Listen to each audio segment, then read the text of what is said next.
for the island school?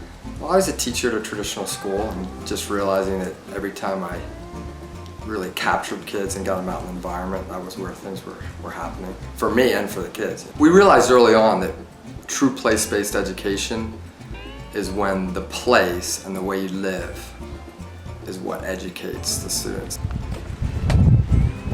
Here's another one of our spectacular classrooms. I mean, teachers fight to get the floating gazebo, we call it, classroom. Kids coming from over 300 different schools. How many students? 48 students a semester. And that's really important, us keeping that small community element. How many teachers? There's 20 focused on the work here, and it really expands to 24 or 25 if you include the Research Institute. I teach science and research. We're focusing mostly on the ocean and our surrounding coastal environment. I teach art, and I'm a research advisor for ethnobotany. A reef ball is a way of creating an artificial reef, and the idea is that it's diverse enough to be a habitat for fish and for coral to grow on it. So we get the students like outside doing stuff, building stuff, getting really into working with the land. We teach a 14-week course in celestial navigation.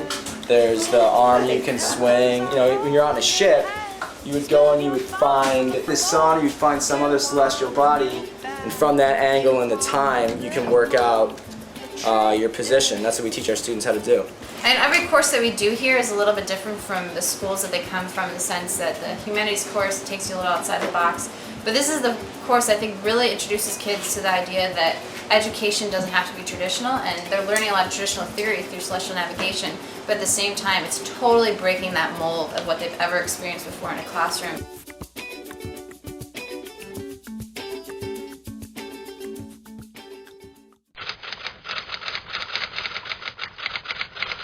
One of the other elements of our program is putting kids to work on real problems. From helping think about managing marine resources, they do studies on conch and grouper, but also like biofuel.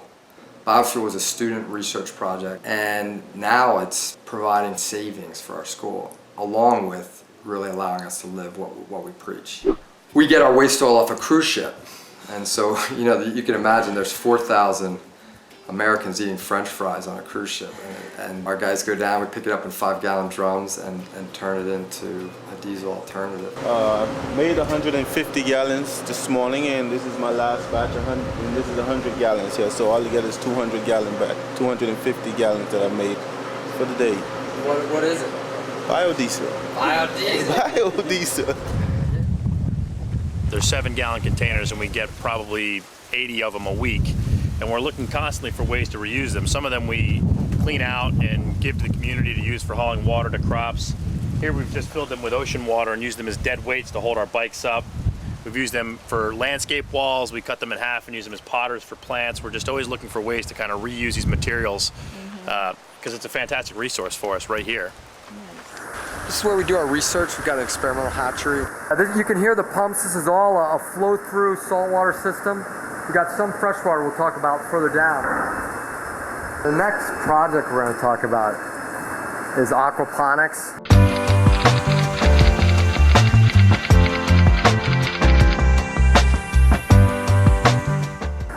And again, it's a lot like our human wastewater system in that we're taking what would be a waste stream from the fish, the ammonia, and turning it into nitrate, which the plants use.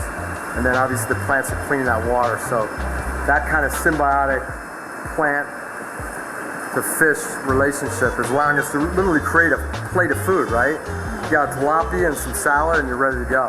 So the tilapia poop goes into this? Yeah, this is the tilapia poop gun. Yo guys! We actually create some vegetarians because most of these kids think that ham comes from a plastic bag at the market. What is it? Compost, right? Yeah, man. Paper, eggs, sawdust, everything. Most of these kids come from the city, and it's great to bring the food scraps out to the pigs and, see how we're creating nutrients.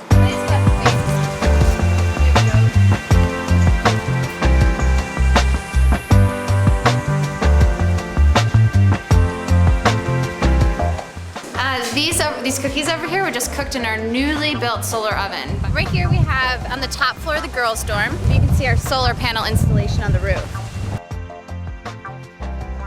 This is the coolest building on our campus. A couple hundred hands built it over the course of 4 semesters. And with the living roof, the plants transpire and send all that heat, right off what normally would be an absorbing surface.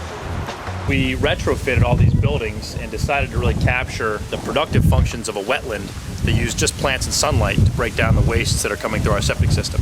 We'd like to joke around that every time you flush the toilet, you can watch the flowers bloom. Instead of accidentally doing bad things by your presence in a place, you're accidentally doing good things by design. And that's kind of a design principle for us as we look to how we get energy, fuels, food, how we deal with our wastes, how we build our buildings, how we have a presence in this place.